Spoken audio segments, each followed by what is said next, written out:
सुबह में हमारे घर साड़ी बेचने वाले अंकल आए, दादी लोग उनसे साड़ी ली। हम बुआ जाके चाचा की दुकान पे से साड़ी लिए। वहाँ पे कोई भी कस्टमर था, चाचा फॉलो कर दे रहे थे। बुआ को हम कोई कपड़ा पसंद आया, उसको मार के लाइट जलती थी तो हम दबाए, लेकिन वो मार खा के ही जल रहा था।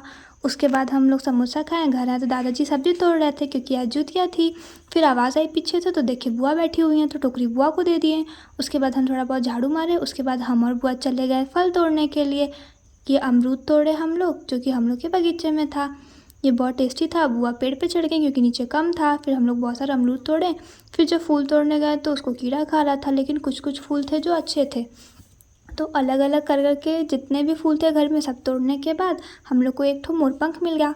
उसके बाद हम लोग घर आए तो दाई तैयार हो रही थी, तो हम लोग टोकरी तैयार कर दिए तब तक, जब तक दाई तैयार हो रही थी।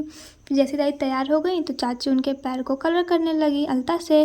और कलर होने के बाद हम और सब लोग निकल गया जहाँ पे पूजा होने वाली थी। फिर वहाँ पे पहुँचने के बाद मेरी सारी जो चाची लोग थी वो प्रसाद तैयार करने लग गई। सारी मतलब 2 चाची लोग तैयार करने लगी और वो लोग हम लोग खड़े हुए तो पता चला कि दादी साड़ी भूल गई, तो हम साड़ी लेकर के आए। फिर दादी वो चाची लोग को दे दी तो चाची लोग उसको चढ़ा दी।